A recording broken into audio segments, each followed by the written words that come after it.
Iglesia Cristiana de Restauración Familiar tiene el agrado de presentar al pastor Cristian Bonifaz con un mensaje para alcanzar madurez y vivir mejor, esperando les sea de bendición para usted y su familia. Bienvenidos.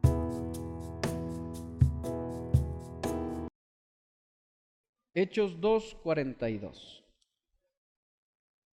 Y vamos a leer, mis hermanos, la palabra de nuestro Dios. Y perseveraban en la doctrina de los apóstoles, en la comunión los unos para con los otros, en el partimiento del pan y en las oraciones. Y sobrevino temor a toda persona, y muchas maravillas y señales eran hechas por los apóstoles.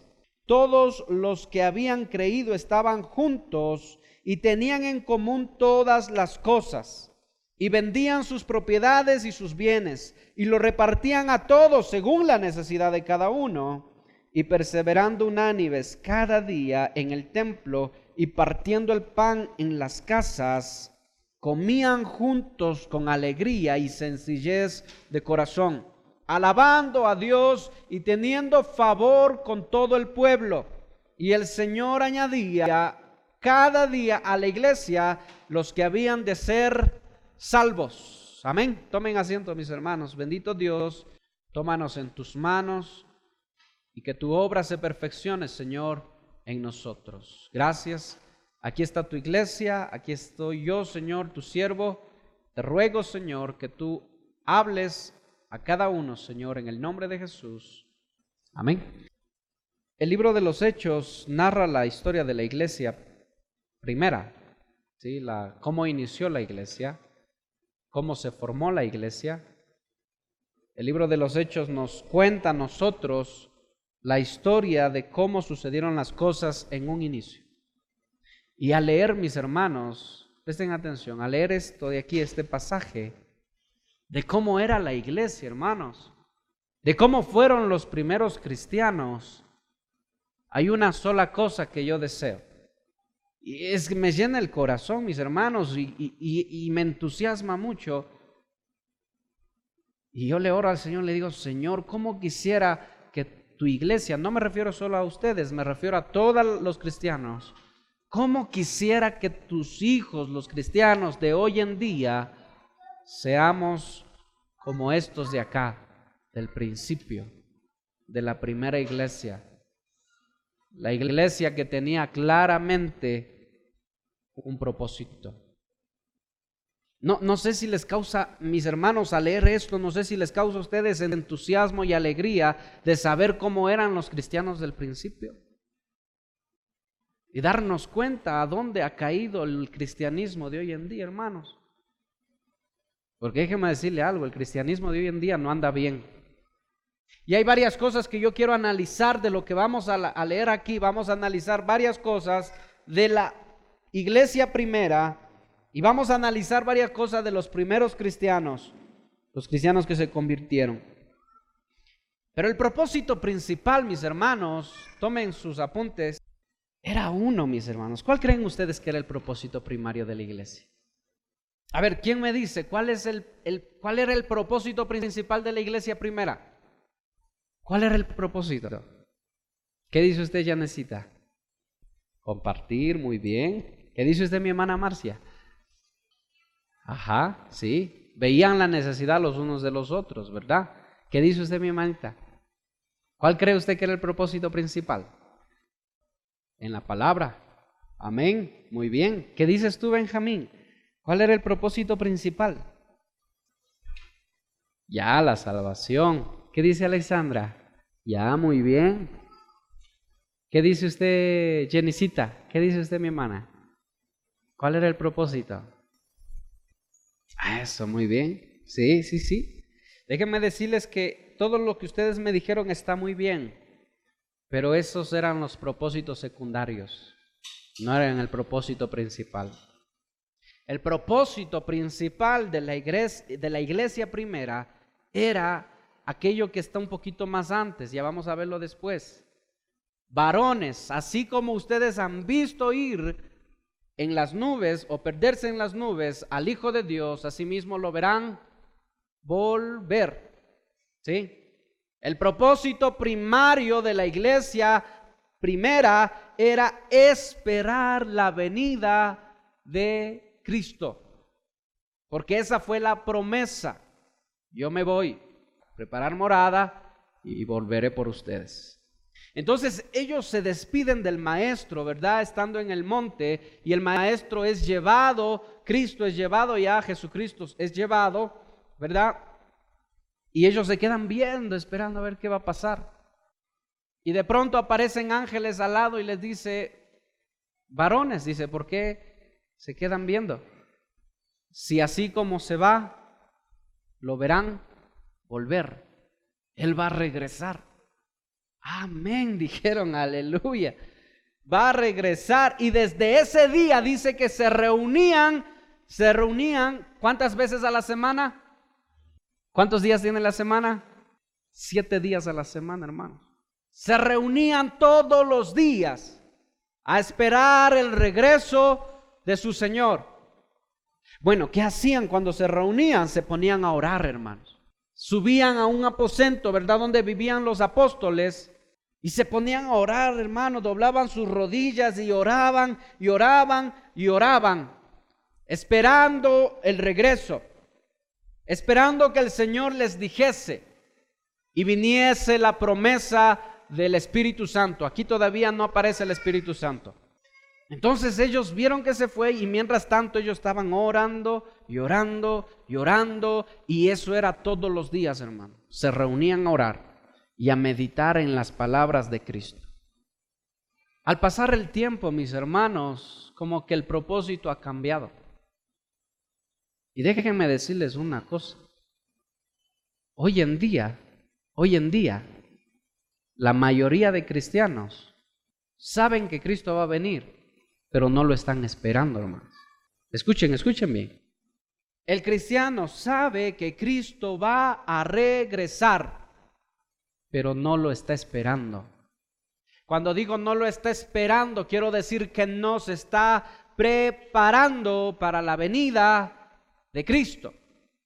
Es más, en las iglesias, y por cierto, les comento que en agosto vamos a tener el congreso nuevamente junto con la iglesia del pastor Pedro, que hicimos el año anterior, el congreso que se llamó Su Palabra es Suficiente, que es viernes, sábado y concluye el domingo, ¿sí? Y vamos a hablar ahí sobre las nuevas teologías que se están introduciendo en la iglesia, en las iglesias evangélicas, que están destruyendo a los cristianos, los están matando, los están destruyendo con la misma Biblia, hermanos. Y de eso vamos a hablar. De la teología liberal, de algunas teologías que han aparecido hoy día, pero la más peligrosa, la que recién aparece, es la teología liberal. Es así, mis hermanos, como nosotros vemos iglesias hoy en día que hacen de todo, mis hermanos. Hacen de todo para que la gente no se aburra. ¿Saben por qué?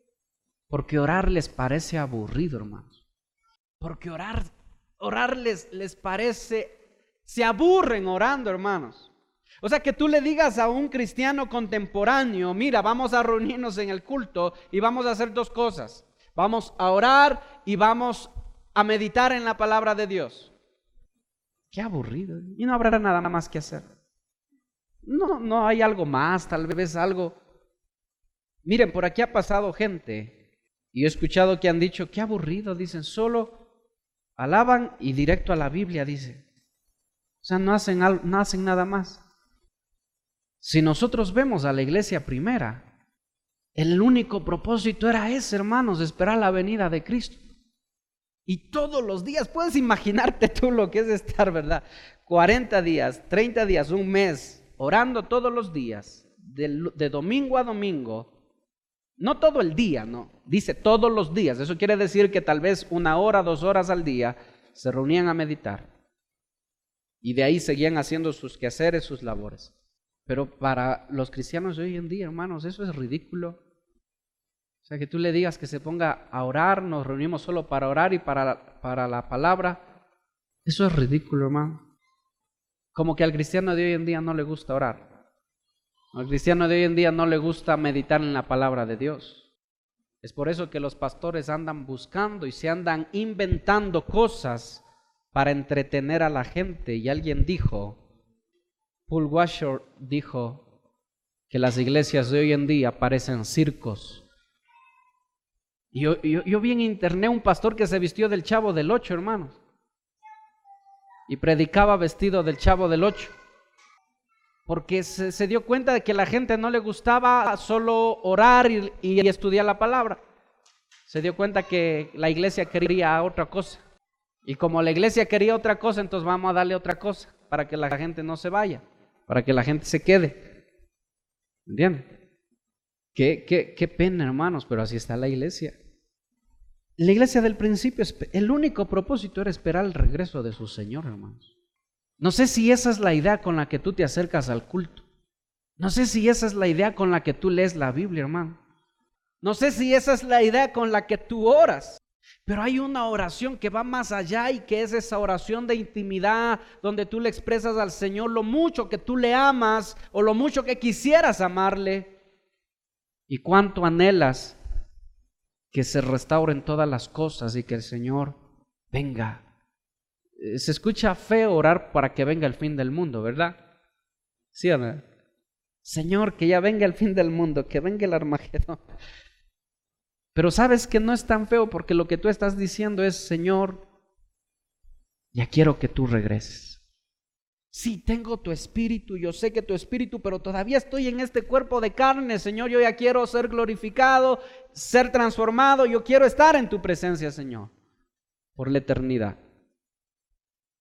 Que se restauren todas las cosas. Yo cada vez que veo las noticias, por eso casi no me gusta ver las noticias, hermanos, les soy sincero. Porque cada vez que veo la televisión y las noticias me entristezco tanto de ver tanta maldad en el mundo, hermano, que la única oración que yo puedo hacer es: Señor, que se acabe todo. Ven, Señor, y restaura todas las cosas. Ven, Señor, y termina con todo esto. Señor, ya ven. Y la palabra de Dios dice que el Espíritu y la iglesia, el Espíritu y la amada dicen: ven, Señor. Ven, Señor. Es el propósito principal de la iglesia, clamar y decir: Señor, ven. Cuando la iglesia tiene el Espíritu Santo.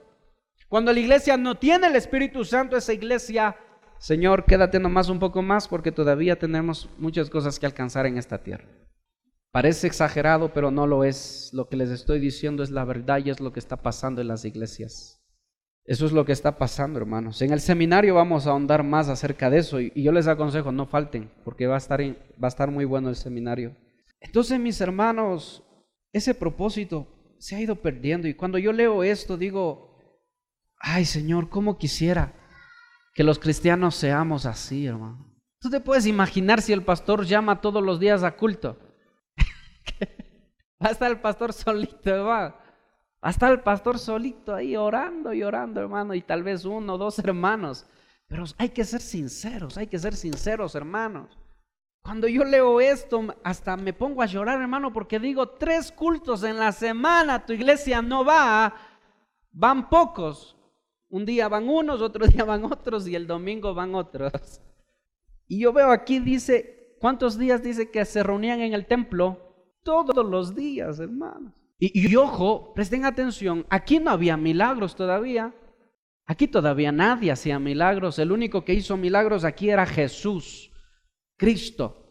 O sea, esta no era una iglesia que se reunía para sanar enfermos. Ni Pedro hacía culto de sanidades tampoco para llamar gente, no. Aquí todavía no había milagros. Los milagros vienen ya cuando el Espíritu de Dios entra en acción, más adelante. Pero aquí nada, hermanos, aquí no había milagros. Aquí lo único que había era fe. La fe de que mi Señor va a regresar y yo estoy esperando su venida. Por eso todos los días me congrego en el templo para orar y meditar en la palabra del Señor. ¿Qué pasará, hermanos? ¿Qué pasará? Que los cristianos de hoy en día ya no quieren. Miren, es duro congregarse 2 días, 3 días a la semana. Peor todos los días, hermano. Yo quiero que seas sincero. ¿Qué pasaría si hacemos culto todos los días? No le estoy diciendo que vamos a hacer culto todos los días. Todavía no, más adelante sí. Tal vez el mes que viene. Pero ¿qué pasaría? Yo quiero que seas sincero. Y tú dirías, contéstate a ti mismo. De los 7 días en la semana, ¿cuántos días yo sinceramente estaría en la iglesia? Tal vez 1, tal vez 2, ¿verdad? Miren, algo está pasando entonces. Bueno, tú puedes decir, bueno, es que mi vida no es como la vida de los discípulos. Yo trabajo. Ellos eran ociosos, ellos pasaban todo el día orando. No, hermanos, hazte la pregunta, ¿de qué vivían ellos entonces? Y la gente que estaba con ellos, ¿de qué vivía, hermano? No, hay mucha gente de aquí que tenía sus ocupaciones, pero ¿saben qué? Tenían una gran pasión, tenían un gran sentimiento, un gran sentir de que mi Señor va a regresar. Ese Señor, es verdad, ese que vimos, que fue crucificado y que resucitó y que se fue, ese va a regresar. Y eso en su corazón era suficiente. No necesitaban ver milagros, no necesitaban ver prodigios. Lo único que necesitaban es la fe que ellos tenían en aquel que murió en la cruz y resucitó. Y lo estaban esperando, hermanos. Lo estaban esperando. Lo que yo quiero es que tú medites si ese propósito está en ti. Ese propósito está vivo en tu corazón. Y si no lo está, entonces estamos realmente mal. Su venida, la esperanza. Me voy a la iglesia, me voy al culto, porque yo sé que Él va a venir. Y así como ellos se congregaban en el templo, yo también me voy a congregar en el templo, porque vamos a hacer varias cosas. Pero lo principal es orar y meditar en su palabra. Por eso es que cantamos, no sé si ustedes se dan cuenta, pero cantamos y no terminamos el tiempo de alabanza, sino con adoración y oración. ¿Sí? Es necesario que adoremos, hermano, porque canto repetitivo no sirve de nada, hermanos. No sirve de nada. Cantar 4 o 5 canciones repetidas, realmente saben con qué. Si yo me quedara con algo, ¿verdad? Si no pudiéramos reunirnos más tiempo, yo me quedaría con algo, me quedaría con lo último que hacemos, y es orar. Y es adorar no con un canto aprendido, sino con lo que sale realmente de nuestros corazones. Eso es esencial, hermanos. Pero qué pena que un cristiano me diga, mira, yo me congrego en tal iglesia. ¿Por qué? Hoy dice, porque la alabanza es muy bonita. Ese guitarrista toca ay, Dios mío, me impresionó, dice. Yo escuchaba nomás un amigo. Ese baterista, dice, hermano, desbarataba esa batería. Uy, el cantante, no se diga, hermano. Poco más y le pide un autógrafo a la salida, hermano. Yo le pregunto, oye, ¿y qué predicaron? No, dice, no predicaron. ¿Cómo que no predicaron? No, se paró alguien al frente y leyó un versículo bíblico nomás y algo dijo de ese verso y se acabó el culto, hermano. ¿Y cuánta gente fue, digo? ¿Cuánta gente estuvo ahí? Uy, hermano, dice, hubo como unas 700 personas. Ay, Dios mío, digo, qué pena. 700 personas que todavía no han entendido para qué se reúne la iglesia, hermano. Y que lo que más le impresionó a este hombre eran los músicos, cómo tocaban, porque tocaban bonito, dice. Qué pena, hermano, qué pena, pero así están las iglesias, hermano. Y es culpa de este hombre, no es culpa de él, es culpa del ministro de esa iglesia, porque le acostumbró a la iglesia a eso. ¿Saben por qué? Porque se dio cuenta que cuando predicaba más de media hora, la iglesia se aburría y se iba. Entonces, como la iglesia se aburre, entonces no, pues vamos, un versículo, les doy 2 palabritas y vayan, hermano, a sus casas, recibieron la bendición. No, hermano, así están las iglesias, hermano. Miren ustedes, entonces, imagínense ustedes esta iglesia. ¿Quiénes estaban al frente de esta iglesia, hermanos? Eran 12, los 12 discípulos, porque ya habían escogido a otro en vez de Judas Iscariote, el que se había suicidado, ¿sí? Escogieron a otro, estaban los 12 y 12 estaban frente a esta iglesia, hermanos. Y era una iglesia que no hacía otra cosa que orar y meditar en lo que Jesús les había dicho, meditar en la palabra. No hacían más, imagínense ustedes 12, pero ¿qué 12, hermanos? Eran los 12 apóstoles. Pero miren, aún ni los 12 apóstoles podían haber hecho algo si no era por la guianza del Espíritu Santo. Cuando vino el Espíritu Santo y les empezó a guiar. Los 12 apóstoles, quienes estaban frente a la iglesia, Ahora imagínense en comparación a nosotros, hermano. Un ministro, a veces 2 ministros. Imagínense, porque alguien puede pensar, no, es que esta iglesia era así porque tenía a los 12. ¿Cuántos hubieran querido estar en la iglesia de los 12 apóstoles, hermano? Yo si hubiera querido estar ahí, hermano, en la iglesia de los 12 apóstoles. Lo que yo tengo que entender es que no eran ellos, era el Espíritu de Dios que vino a tomar control de todo, hermanos, a guiarles, a dirigirles. Eso me enseña a mí, hermano. ¿Cómo es que un ministro saca a Dios de la iglesia? Cuando deja de predicar su palabra. Ahí lo sacaron. Pero miren ustedes, mis hermanos, es que nosotros podemos decir, poner la mirada en el hombre y lo que el hombre puede hacer y podemos decir es que ellos eran 13 apóstoles. No, no eran los apóstoles, era el Espíritu de Dios. ¿Y por qué el Espíritu de Dios vino donde ellos y moró en ellos y guió sus vidas? ¿Por qué? Porque ellos obedecieron la palabra de Dios, obedecieron lo que Cristo les dijo, lo que Él les dijo, ¿verdad? Quédense aquí. Y ellos estaban orando y buscando la dirección de Dios. Amén. Miren ustedes, el Espíritu de Dios. Cristo vino a hacer una obra redentora y perfeccionadora, pero el Espíritu Santo vino a continuar esa obra para que se concluya. Eso me enseña que desde principio a fin, Dios es el autor de todo. ¿Sí? La iglesia primera fue así, porque Dios o le dieron o Dios tenía el control de todo. La iglesia de acá, la iglesia de ahora, tiene los grandes problemas sencillamente ¿por qué? Porque hay 1, 2 o 5 ministros que se están haciendo los artistas y han sacado a Dios de la iglesia. Lo han sacado o tal vez nunca estuvo ahí, hermanos. Porque la gente dice, no, es que acá se sanan, acá sí hay unción, acá se sanan. No, no me digas que hay unción si no hay enseñanza de la palabra. Y no me digas que hay unción si la gente no se sujeta y no se somete a la autoridad de Dios. Y no me digas que hay unción, aunque hayan sanidades y haya lo que haya, no me digas que hay unción si la palabra de Dios no toma el lugar primordial o la supremacía de ese lugar. Y no me digas que hay unción si la iglesia no está esperando la venida de Cristo, hermano. ¿Sí? No hay nada, hermano. No hay unción. Lo que hay es emoción.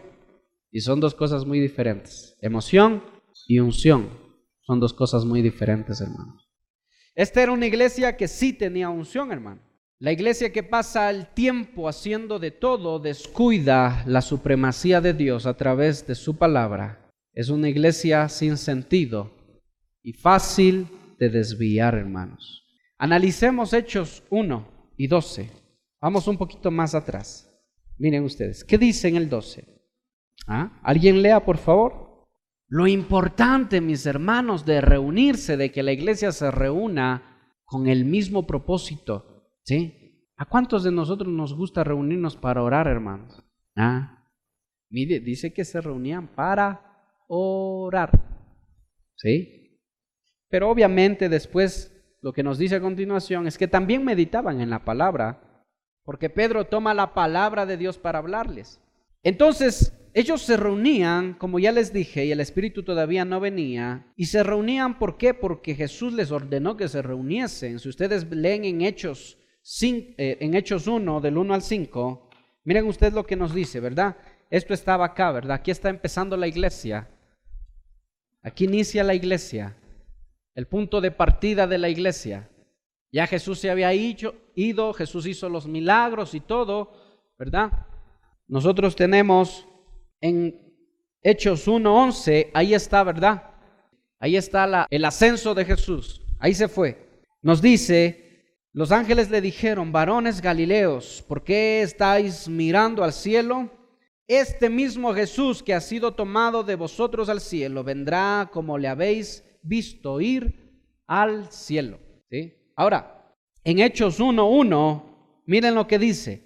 En el primer tratado, oh Teófilo, hablé acerca de todas las cosas que Jesús comenzó a hacer y a enseñar, hasta el día en que fue recibido arriba, después de haber dado mandamientos por el Espíritu Santo a los apóstoles que había escogido. Uno de esos mandamientos, ¿cuál era? Más adelante está. A quienes también después de haber predicado se presentó vivo con muchas pruebas, 40 días, y hablándoles acerca del reino de Dios. Y estando juntos les mandó, ¿qué dice? Lean ahí, ¿qué les ordenó? ¿Qué dice? Eso, ¿verdad? Que no salieran de Jerusalén, hermanos, que no se fueran, porque ellos pudieron seguir con sus vidas, hermanos, regresar a donde estaban, pero Jesús les dijo, no se vayan de Jerusalén, quédense aquí, reúnanse, oren, busquen, manténganse unánimes, unidos, ¿verdad? Esas fueron las... Miren, Jesús no les dijo, vayan y sanen en las naciones, hermanos, vayan y hagan milagros y hagan prodigios y maravillas, no, quédense aquí, les dijo, porque ustedes solos no van a poder, tiene que venir el Espíritu Santo para que ustedes sepan lo que tienen que hacer, ¿sí? Entonces, mis hermanos, la iglesia, ¿sí? Esto es algo que apunté y es bien importante. Como Jesús les ordenó, ¿sí? Les dio órdenes. Yo quiero que ustedes repitan conmigo, la iglesia debe iniciar, repita, la iglesia debe iniciar en obediencia, guiados por pastores. No vale, de nuevo, hermanos. No vale eso, no vale. La iglesia debe iniciar en obediencia. Guiados por pastores obedientes. Y permanecer en unidad. Y perseverar en oración. Si no, no recibirán el Espíritu Santo sobre ellos. Amén. Miren ustedes, la iglesia empezó obedeciendo. Eso me dice a mí, escúchenme una cosa, ¿qué de las iglesias que iniciaron en desobediencia? ¿Qué de los pastores que dividieron una iglesia y se fueron a abrir otra? De los pastores que dijeron, esta iglesia está buena, está grande la iglesia, yo ya no estoy de acuerdo con el pastor. Hermanos, síganme los buenos. Y se va llevando a los buenos, pero a los buenos de dinero se van llevando, porque a los pobres los van dejando. A esos no, se quedan nomás. ¿Qué de ese tipo de iglesias que inician en desobediencia? No, porque una cosa es que tú veas que hay pecado en la iglesia y que el ministro vive en pecado y tú le llamas la atención y no quiere arrepentirse. Bueno, me voy, hermanos. Si alguien me sigue, bueno, pero me voy, porque no se quieren arrepentir y están mal. O que tuerzan la palabra, pero no viendo que la iglesia está creciendo, está bonita y hay gente de dinero, hermanos, y empiezan a trabajar, ¿verdad? Por ahí. No estoy hablando de aquí, porque eso aquí no ha pasado antes, gracias a Dios. Pero he visto mucho, hermanos, y analizando esto me doy cuenta que la iglesia empezó en obediencia, hermanos. Ministros en obediencia, ovejas en obediencia, ¿sí? Que no hicieron lo que les daba la gana, que no hicieron lo que ellos quisieron. Jesús les dio órdenes y para ellos la palabra de Jesús era irrefutable. Señor, me dijiste que me quede en Jerusalén, aquí me quedo, Señor, y voy a buscar tu rostro hasta que tú me digas qué tengo que hacer, esperando tu venida. ¿Qué de los cristianos que no obedecen, hermanos? O sea, tú puedes pensar que un cristiano que no vive en obediencia pueda tener el Espíritu de Dios en él. Es imposible, hermanos, es imposible. La primera característica de la iglesia del principio era la obediencia, órdenes, y aquí tiene que haber obediencia. De nada sirve ordenar si nadie obedece, ¿verdad? ¿Qué dicen ustedes, hermanos?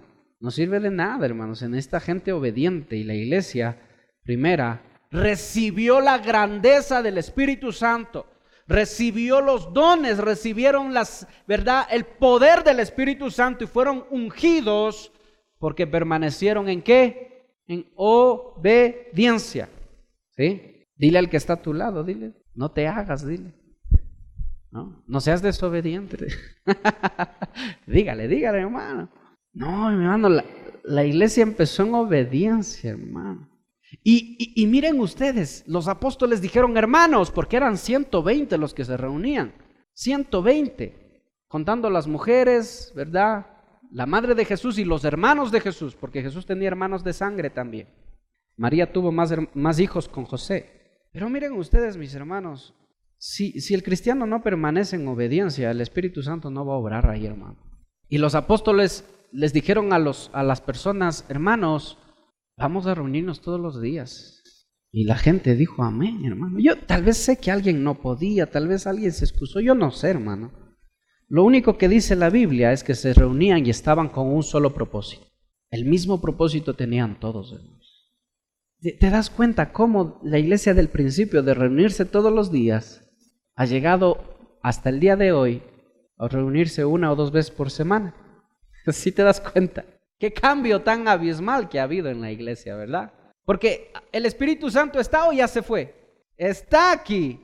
Está en medio de su pueblo, en medio de aquellos que le buscan.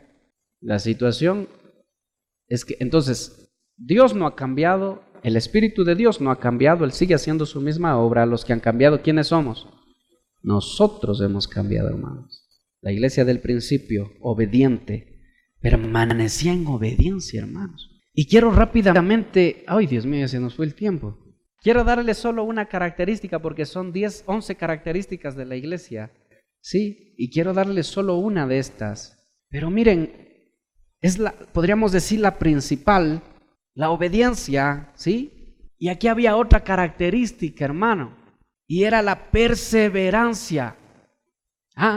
Algo que caracterizaba a esta iglesia era la obediencia y la perseverancia. Miren ustedes, diríjanse ustedes al 1:14 y hay 3 cosas, escuchen, en la que esta iglesia perseveraba, que nunca descuidaban. Miren, ¿qué nos dice el 1:14? Dice, todos estos perseveraban unidos en oración y ruego. Primero, esta iglesia perseveraba en oración y ruego, pero para esto tenían que estar unidos, unánimes. Vamos a orar, amén, vamos a orar. Ahora, vamos al 2:42. ¿Qué dice ahí? Y perseveraban ¿en qué? En la doctrina de los apóstoles. Segundo, doctrina de los apóstoles. Miren ustedes. Ahora vámonos al 46, 2:46. ¿Y qué dice ahí? Más abajito nomás. Y perseverando unánimes cada día, ¿en dónde? Wow, miren, aquí es lo que hablamos. En el templo. ¿Cuándo? Todos los días. ¿Y qué más dice? Algo más dice ahí. Y el partiendo el pan en las casas, hermano. Miren ustedes. Partiendo el pan en las casas. 4 cosas, hermanos, que hacía esta iglesia. Perseveraban. Ahora, déjenme decir una cosa, hermano. ¿A qué les sabe a ustedes esta palabra perseverar? Dice que perseveraban. ¿Sabe por qué? Porque estas son las 4 cosas más difíciles de hacer, hermano. Son las cosas que más cuestan hacer. Son las cosas que a la gente más nos cuesta, al cristiano más le cuesta hacer. Más duro, más difícil. Porque puedes hacerlo una semana o un día o un mes, pero de a poco después te vas olvidando. Por eso estos cristianos perseveraban, porque es algo duro de hacer, hermano. Y es por eso, aquí está la respuesta, por qué la iglesia del principio era así, por qué la iglesia de ahora está así. ¿Cuál es la respuesta? Porque ya no estamos perseverando, hermanos. Ahora, si yo dejo de perseverar, yo entiendo cuál es mi meta y entiendo qué me dijo el Señor que tengo que hacer, pero he dejado de perseverar, y esto se conoce como lo que le dijo en Apocalipsis a la iglesia de Éfeso. El pecado de la iglesia de Éfeso, ¿cuál era? Dejar el primer amor. Ay, he dejado mi primer amor. ¿Qué quiere decir? Ya no estoy haciendo lo que hacía antes. Antes me congregaba constantemente, hermano. Antes iba al culto. Yo cuando me convertí hasta en el culto de las damas iba, mis hermanos. Al culto de damas, al culto de jóvenes, al culto hasta enseñando a los niños. De todo, hermanos, de todo. Pero ¿saben que esto nos dice a nosotros? Estas son las cosas principales que la iglesia nunca debe perder, hermanos. Nunca, jamás. Y cuando la iglesia pierde estas cosas, el resto es añadidura, hermano. El resto desemboca de estas 4 cosas. Estas son las 4 cosas que jamás debe perder el cristiano y no debe perder la iglesia. Oración y ruego, unidos, pero hermano, unidos. El mismo sentir, el mismo propósito. ¿Por qué es que no tenemos el mismo propósito, hermano? La oración es algo que la iglesia siempre debe tener. El perseverar en la doctrina. Miren ustedes, ahora, cuando dice la palabra doctrina de los apóstoles, perseverar en la doctrina, la Reina Valera, la versión Reina Valera lo pone como algo pasivo, o sea, como una palabra muerta, una palabra pasiva. Perseverar en la doctrina. Como perseverar en una enseñanza. Pero realmente la palabra original que aparece aquí en doctrina, mis hermanos, no es una palabra pasiva. ¿Sabe a qué se refiere esta palabra? Se refiere a que cada día de mi vida, yo voy a examinar en la noche si yo aprendí algo de Dios, algo nuevo de Dios, de su gracia, de su amor, de su poder. Y si yo no he aprendido nada, entonces ese día ha sido un día sin fruto, un día infructuoso, un día sin sentido. A eso se refiere perseverar en la doctrina, hermanos. No sé cuántas veces tú te acuestas a dormir y meditas y dices, bueno, hoy día no he aprendido nada de Dios. Hoy día no, ni he leído la Biblia siquiera. No, a eso se refiere esto, hermano, que mire, es tan delicado, es tan importante que fue para esta iglesia todos los días, porque sabían que todos los días los apóstoles iban ¿a qué? A predicar. Es aquí donde yo me baso para decir que no solo oraban, sino también predicaban la palabra de Cristo. ¿Por qué? Porque perseveraban en la doctrina de los apóstoles, y doctrina es de enseñanza, ¿sí? Pero es una enseñanza que a ti te lleva a buscar constantemente, todos los días. Desde hoy en adelante, cuando tú te acuestes a dormir, medita en que si estás perseverando cada día en aprender algo de Dios. Y si ese día aprendiste algo, amén. Es un día que tiene fruto, hermano. Pero si ese día no aprendiste nada de Dios ni de su palabra, es un día que no tiene sentido, porque todo lo que hemos hecho es terrenal y natural. Amén. No te estoy diciendo que pongas, verdad, en internet, busques prédicas. Lo que te estoy diciendo es que busques la palabra, hermano. La palabra, lee la palabra, come la palabra. Órale al Señor y dile, Señor, abre mis ojos. Porque si tú te pones a escuchar enseñanzas en internet, yo te voy a decir una cosa. Yo las escucho algunas, pero he tenido que ser muy selectivo para escuchar enseñanzas, hermanos, porque la mayoría de pastores, si yo hago una lista de unos 20 pastores famosos que hay en internet, yo sé que de esos 20 nada más 3 predican la sana doctrina, hermanos. 17 pastores están predicando mentiras a través de la palabra, usando la Biblia. Por eso es que yo no aconsejo a los hermanos buscar solo internet. No, lean la palabra, hermanos, oren. Por eso les digo, apunten, ustedes aquí en el culto apunten. Y después, cuando vayan a sus casas, ustedes cojan esa hojita y vayan examinando. Y el Señor les dará a ustedes algo más allá de lo que yo enseñé. Así eran, dice, los de Berea, de esa ciudad. El apóstol Pablo llegaba a predicarles, ellos apuntaban todito, hermano, y cuando iban a la casa dice que iban a comparar. Aquí sí está bien, no, está bien lo que dijo. Así eran los de Berea, por eso Pablo los llamó justos, ¿sí? Porque meditaban en la palabra de Dios. En el templo todos los días se reunían, y esto de aquí partiendo el pan en las casas, ¿qué creen que era? Partir el pan en las casas. Dice que se reunían, se refiere a comer, no es a la Santa Cena, no es Santa Cena. Se reunían a comer, a compartir el pan. Tal persona decía, miren, este fin de semana en mi casa o este día en mi casa, yo les invito a una familia o invito a otra familia y vamos a compartir algo con alguien. Eso hacía la iglesia del principio, hermano. Yo no sé si nosotros tenemos esa costumbre. Yo no sé si tenemos esa costumbre de invitar a alguien que el Señor pone en nuestro corazón, que está necesitado tal vez, y decimos, hermano, le invito a mi hermana a comer hoy día, a almorzar. Eso hacía la iglesia del principio, hermano. Lo hemos dejado de hacer, sí, porque vivimos tan individualmente, hermanos, en la iglesia. Cada quien vive su mundo, cada quien tiene sus cargas, sus problemas. Yo te pregunto algo. ¿Tú eres una persona que inspira a que alguien se acerque y te converse lo mal que le está yendo?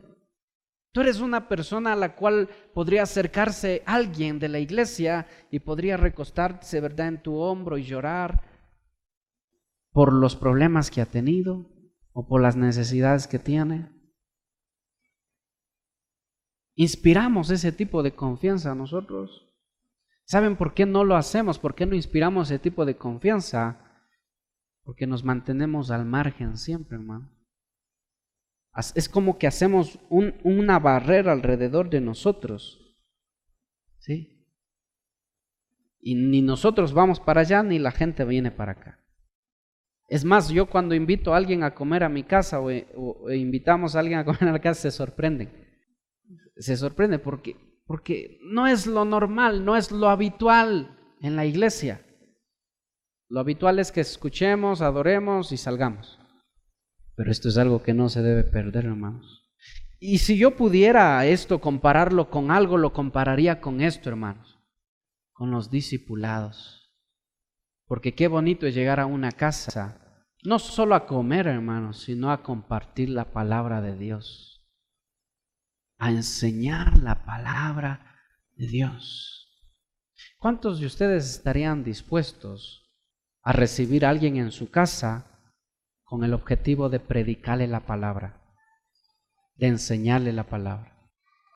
Y si ustedes se fijan lo que está diciendo al último, dice que la iglesia, escuchen bien, la iglesia hacía buenas obras a la gente inconversa, les ayudaban a la gente inconversa.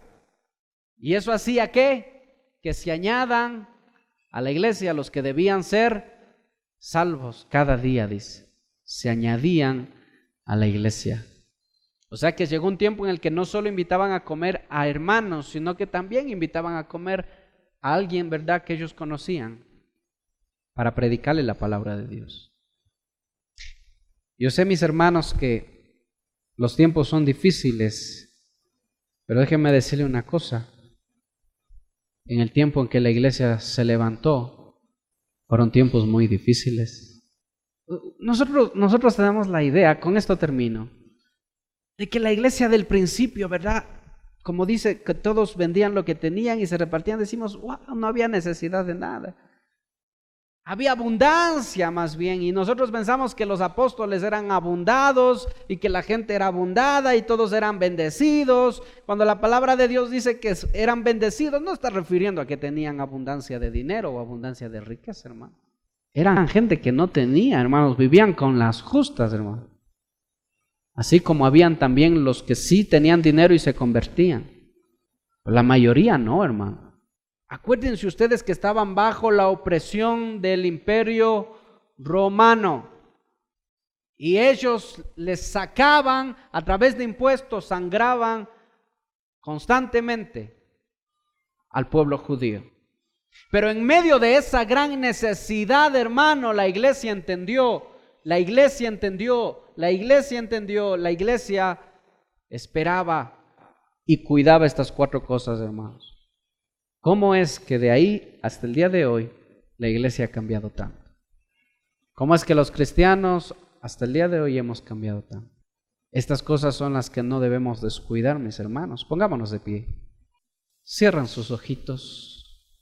La iglesia del principio, la iglesia inicial, la iglesia que empezó, empezó en obediencia. ¿Y sabes qué? Una de las cosas que el Señor Jesús les ordenó a sus discípulos, entre todas las cosas que Él había ordenado, es que se amen los unos a los otros, como Él los amó. Que no descuiden la doctrina, que no dejen de perseverar. Es duro perseverar, iglesia. Es duro perseverar. Pero date cuenta cómo está la iglesia de hoy en día. Si todavía te cuesta congregarte, si todavía te cuesta dar más de lo que ya has dado, de tu tiempo, de tu vida, de ti mismo, es tiempo de que reflexionemos en cómo vivía la iglesia del principio. No había nada que consideren suyo, propio. Porque cada vez que la iglesia del principio se sentaba a comer, lo primero que pasaba por su mente es: ¿ya habrán comido mis hermanos? ¿Ya habrán comido aquellos que se congregan? Cada vez que la iglesia tenía algo, no lo disfrutaba porque pensaba: tal vez hay alguien que no tiene nada. Y eso les llevaba a bendecirse los unos a los otros mutuamente. Padre bendito, perdónanos, Señor, porque hemos cambiado mucho, Señor. Hemos cambiado hasta el punto, Señor, de no hacer casi nada de lo que tú nos ordenaste que hagamos a través de tus apóstoles. Pero aún así, Señor, nos consideramos hijos tuyos. Perdónanos, Señor, porque somos desobedientes, Dios. Desobedecemos cada vez que queremos. A los hombres, a las autoridades, y a ti también, Señor, te desobedecemos. Perdónanos, Dios, porque no estamos perseverando. No estamos perseverando. Nos cuesta hacer. Y hay veces en las que nada más, Señor, cuando nos sentimos mal, ahí sí queremos. Pero cuando ya pasa la situación, dejamos de perseverar y nos olvidamos completamente. Dejamos de orar, dejamos de aprender más de tu palabra, dejamos de orar, dejamos de tener el deseo por tu palabra, por aprender algo nuevo de ti. Dejamos de congregarnos y dejamos de ver la necesidad de nuestros hermanos. Perdóname, Señor, porque no estoy perseverando. Perdona a tu iglesia porque no está perseverando, Señor. Iglesia de Cristo, persevera. Porque si perseveras, demostrarás quién es tu Señor, a quién estás obedeciendo y a quién estás esperando. ¿Cuál es el propósito? ¿Cuál es la meta de todo? Es Cristo, es nuestro Señor. Es tan real en tu vida para que perseveres, iglesia. ¿O es solo una fantasía nada más? Iglesia, no perseveres solo cuando estás con tiempo. No perseveres solo en las vacaciones. Persevera a tiempo y fuera de tiempo. Ese es el llamado del Señor para ti en esta noche. Mira cómo fue la iglesia del principio. No hay excusas. ¿Y cómo somos nosotros ahora? El Señor no ha cambiado. Su Espíritu está ahí. Y Él quiere sobreabundar, Él quiere dar poder, Él quiere entregar dones, ministerios, Él quiere obrar. pero solo lo hace sobre corazones doblegados y humillados a Él, sobre corazones obedientes, no en corazones traicioneros, no en corazones que tienen doble ánimo, en corazones obedientes. Dígale: Señor, forma en mí un corazón obediente. Forma en mí, Señor, un cristiano obediente. Que si el pastor llama ayuno, Señor, ahí estaré. Que si el pastor llama a la oración, ahí estaré, Señor. Porque ese es el propósito del principio, Señor. Tu venida, Señor. Iglesia, ¿qué pasará el día cuando el Señor regrese? ¿Qué pasará cuando Él venga? ¿Nos reconocerá suyos? ¿Nos llamará suyos? ¿O no nos reconocerá como suyos?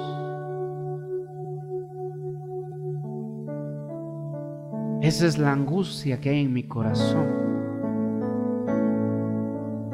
Esa es la angustia que siento yo, de saber que un día va a llegar el Señor y va a pedir cuenta de todo. Y no va a haber excusa, iglesia. Tú no vas a decir es que no tuve tiempo. Es que, Señor, tuve que trabajar.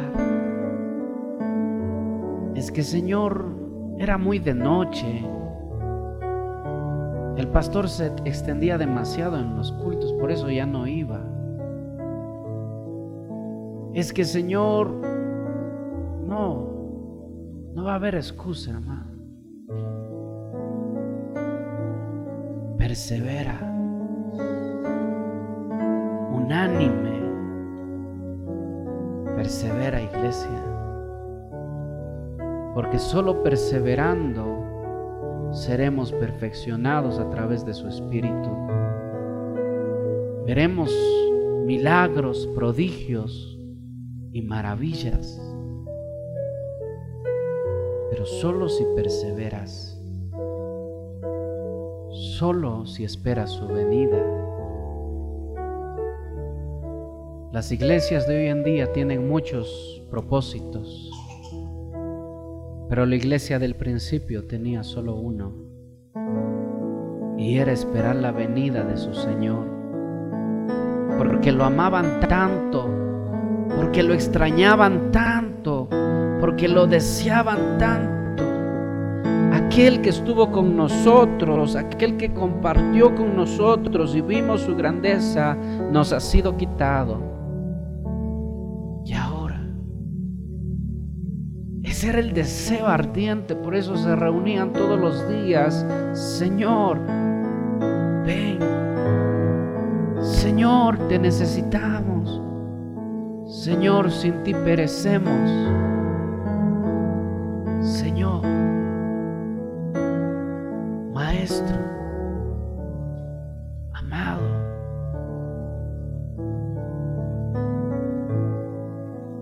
Y ese Señor envió su Espíritu para que no estemos solos,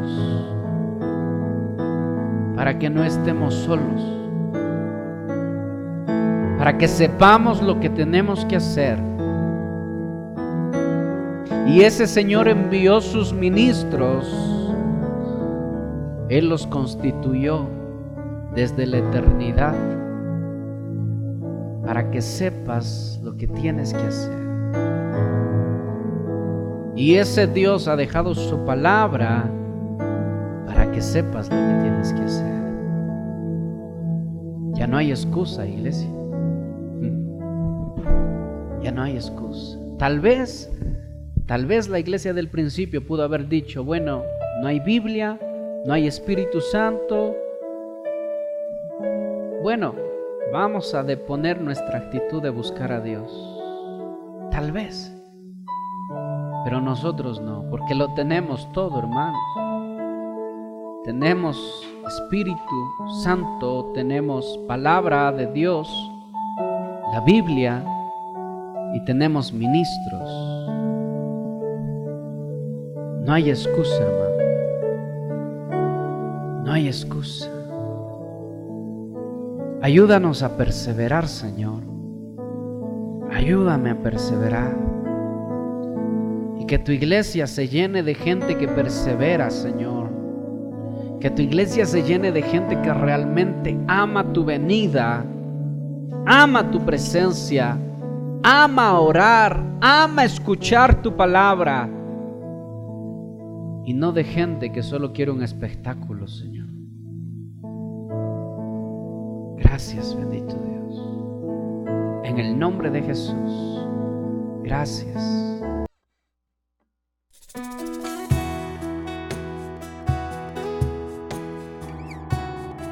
Para acceder a este y más material cristiano, puedes visitar nuestra página en Facebook o escríbenos al correo iglesiacrf_riobamba@outlook.com.